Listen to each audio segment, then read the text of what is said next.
دیکھیں غزہ کو اگر آپ اینالائز کریں گے نا جیوگرافیکلی تو آپ دیکھیں گے کہ یہ بالکل مقبوضہ کشمیر کی ایک وادی کی طرح تقریباً 41 سے 42 کلومیٹر لمبا اور ایک 4 سے 5 کلومیٹر چوڑا یہ ایک حصہ ہے۔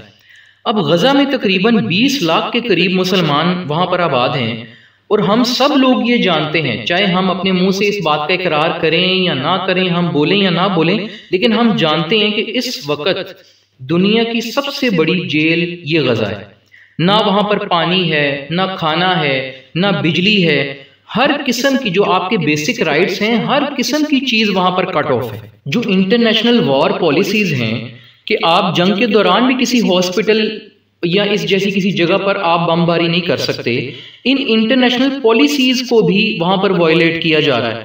تو آپ سے میں پوچھ لیتا ہوں کہ آپ مجھے بتائیں کہ ہمیں کیا کرنا چاہیے، بینگ اے مسلم ہماری کیا ذمہ داری ہے، یا ہمیں کیا کرنا چاہیے اپنے مسلمان بھائیوں کے لیے۔ دیکھیں قرآن کہتا ہے کہ لا یکلف اللہ نفسا الا وسعها، کہ کوئی نفس بھی، کوئی جان بھی اس بات کی مکلف نہیں، اس چیز کے لیے اکاؤنٹیبل، آنسریبل نہیں اللہ تبارک و تعالیٰ کے سامنے۔ اللہ تبارک و تعالیٰ اس شخص کو اس چیز کے لیے ذمہ دار نہیں ٹھہرائے گا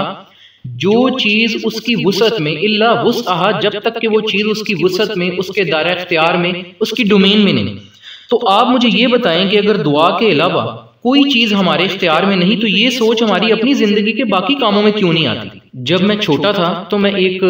ملی ترانہ جو ہے وہ سنا کرتا تھا، رنگ لائے گا شہیدوں کا لہو۔ تو آپ دیکھیے گا کہ اس میں کبھی آپ سنیں تو آپ کو اس میں پتا چلے گا کہ ایک شعر مجھے اچھی طرح یاد ہے کہ خود بخود ٹوٹ کے گرتی نہیں زنجیر کبھی، بدلی جاتی ہے بدلتی نہیں تقدیر کبھی۔ دیکھیں ہم اپنے لائف سٹائلز میں، اپنی نارمل زندگی میں، روزمرہ ایک لائف سٹائل میں ہم اس چیز کے قائل ہیں کہ ہماری زندگی میں کوئی چیز تبدیل نہیں ہو سکتی unless until اگر ہم اس کے لیے کوشش، ایک سٹرگل نہیں کریں گے۔ تو بات یہ ہے کہ ہم جس ملک میں رہ رہے ہیں، آپ خود سوچیں کہ جو لا الہ الا اللہ کے نام پہ حاصل کیا گیا، ہم نعرے مارتے ہیں کہ اسلام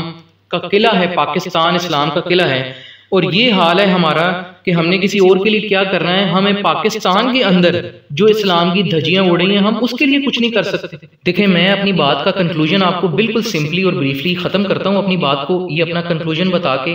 کہ ہم اللہ تبارک و تعالیٰ کی بھی اگر عبادت کر رہے ہیں تو یہ ہم اس کے لیے نہیں کر رہے ہیں۔ یہ ایک بات آپ یاد رکھیں، بالکل میں ڈنکے کی چوٹ پر یہ بات کر رہا ہوں کہ ہمیں جو بھی اللہ تبارک و تعالیٰ کی عبادت کرنی ہوتی ہے، یا ہم نمازیں پڑھتے ہیں، ہم اس کا ذکر کرتے ہیں، یہ صرف ہم اپنے ہی لیے کرتے ہیں کیونکہ ہمیں اس کی ضرورت ہے۔ یہ تو احادیث سے بھی ثابت ہے کہ اللہ تبارک و تعالیٰ کہتا ہے کہ تم ساری کائنات، تم سارے لوگ، انسان، جنات، ساری مخلوقات بدترین بھی بن جاؤ نا تو اللہ کی کبریائی میں، اس کی سلطنت میں، اس کی ملکیت میں کوئی ذرہ برابر بھی کمی نہیں آتی۔ اور اگر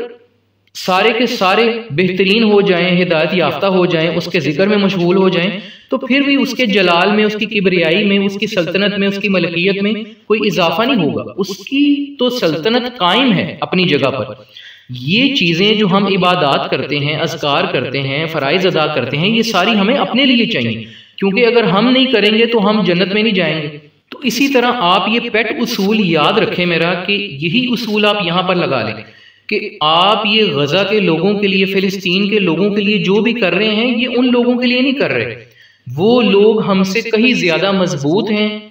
اور ان کو ہماری مدد کی کسی چیز کی ضرورت نہیں ہے۔ آپ یہ دیکھیں کہ پیچھے ایک بیان بھی ادھر کی کسی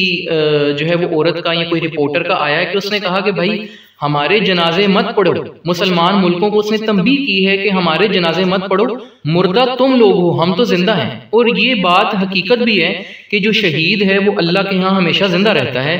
عند ربہم، اللہ کے ہاں، ہم وہم یرزقون، اور اس کو رزق دیا جاتا ہے۔ تو بات یہ ہے کہ آپ یہ دیکھیں کہ اگر ہم ان کے لیے کچھ بھی، ان کی کوئی مدد کر رہے ہیں، ان کے لیے دعا کر رہے ہیں، ان کے لیے جو بھی ہم سٹرگل کر رہے ہیں، یہ ہم اپنے لیے کر رہے ہیں، آخر ہم اللہ کے سامنے قیامت والے دن آنسریبل ہیں، اکاؤنٹیبل ہیں۔ اللہ اگر ہم سے پوچھے کہ تمہارے مسلمان بھائی بہن، ماں بیٹی کو اس طرح اذیت دی جا رہی تھی تو تم نے کیا کیا، تمہارا پارٹ کیا تھا، تمہارا رول کیا تھا، تو ہم کیا جواب دیں گے اللہ تبارک و تعالیٰ کے سامنے؟ تو یہ آپ چھوڑ دیں کہ ان کو ہماری مدد کی ضرورت ہے۔ بیسیکلی یہ سب چیزیں ان کی ضرورت ہمیں ہے۔ اگر ہمیں اپنے لیے نجات چاہیے نا تو میں سمجھتا ہوں کہ ان کے لیے ہمیں دعا کرنی چاہیے۔ تو میں اپنی بات کو بالکل ختم کروں گا صرف آپ کو یہ آخری ایک حدیث سنا کر کہ ایمان کے درجے، آپ ایک بات کو لکھ لیں اپنے پاس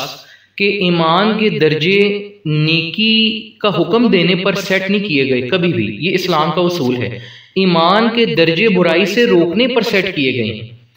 اللہ تبارک و تعالیٰ کہتا ہے کہ تم بہترین امت ہو جو نیکی کا حکم دیتے ہو، کنتم خیر امت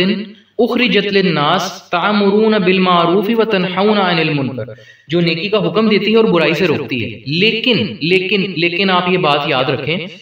کہ نیکی کا جب آپ حکم دیں گے نا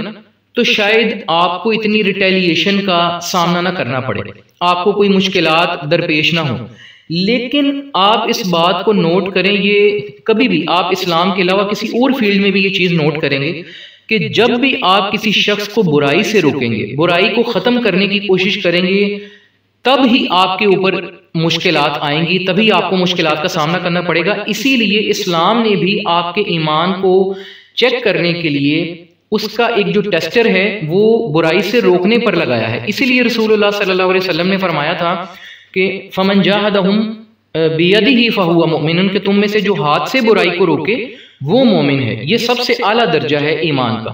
لیکن اگر یہ درجہ آپ میں یا ہم میں کسی میں نہیں تو پھر سیکنڈ جو درجہ ہے وہ یہ ہے، اس سے جو کم تر درجہ ہے وہ یہ ہے فمن جاہدہم بلسانہ فہو مؤمن، کہ ہم زبان سے اس کو کم اس برائی کو روکنے کی کوشش کریں، یہ اس سے ہلکا درجہ ہے۔ اور اگر زبان سے بھی ہم نہیں روک سکتے تو پھر کم سے کم جو آخری ترین درجہ ہے ایمان کا، جس کے بارے میں کہا جاتا ہے، جو احادیث میں بھی الفاظ آتے ہیں کہ ذالک اضعف الایمان، کہ یہ سب سے کمزور ترین درجہ ہے، وہ کیا ہے؟ فمن جاہدہم بقلبہ فہو مؤمن، کہ ہم اسے دل میں کم سے کم برا سمجھیں۔ لیکن آپ یہ سوچیں کہ اگر دل میں بھی ہم برا نہیں سمجھتے، غزہ میں ہمارے بھائیوں پر یہ اذیت سے وہ گزر رہے ہیں کہ اگر ہم اپنے آپ کو، اپنے بچوں کو بھی ان جگہ پر رکھ کے نہیں سوچتے، ہم ان کی اذیت کو فیل نہیں کرتے، نہ ان کے لیے کوئی سٹرگل کرتے ہیں، ہم یہاں پر فلمیں دیکھیں، ہم یہاں پر اپنا راشن پانی کا انتظام کریں، ہم یہاں پر کھائیں پیئیں، ہم کچھ بھی اپنی روزمرہ لائف میں اسی طرح ہم اپنی سیاستیں کریں، ہم اسی طرح اگر بیزی ہیں، ہمارے اوپر کوئی ہمارے کان پر جوں نہیں اگر رینگتی ان ساری چیزوں کو دیکھ کر، تو آپ یہ بات یاد رکھیں فما ورار ذالک من الایمان حبۃ خردل، کہ پھر اس انسان کے اندر رائی کے دانے کے برابر بھی جو ہے نا وہ ایمان نہیں ہے۔ یہ احادیث سے ثابت ہے کہ جو دل میں بھی کم سے کم اس کو برا نہیں سمجھتا۔ تو میرے نزدیک تو ہمیں، میں یہ الفاظ کڑوے ہیں لیکن جو ہے نا اس کو ایکسیپٹ کرنا چاہیے کہ میرے نزدیک تو ہمیں شرم سے ڈوب مرنا چاہیے اگر ہم ان کے لیے اللہ کے حضور گڑ گڑا کر دعا نہیں کرتے اور اپنے اپنے مطابق ہر فورم پر ان کے لیے آواز نہیں اٹھاتے، حکومت سے، دنیا سے ان کے لیے اپیل نہیں کرتے، تو میں سمجھتا ہوں کہ اسرائیل سے بڑھ کر مجرم ہیں کہ اس نے تو جو ظلم کیا وہ کیا، لیکن ہم اس ظلم پر خاموش ہیں، ہم اس ظلم کے خلاف بالکل آواز نہیں اٹھا رہے، اپنی سٹرگل نہیں کر رہے، اپنی حکومت کو مجبور نہیں کر رہے، ہم بالکل ادھر کے ادھر ہی ہیں اور جو ہے وہ اپنی روزمرہ لائف میں، روٹین میں بیزی ہیں۔ تو اٹ مینس کہ ہم ان سے زیادہ ظالم ہیں۔ ایک مسلم ہونے کے باوجود بھی، مسلمان ہونے کے باوجود بھی ہم اپنے مسلمان بھائیوں پر جو ظلم ہو رہا ہے اس پر خاموش ہیں۔ تو میرے نزدیک یہ بالکل انبیئریبل جو ہے نا وہ چیز ہے۔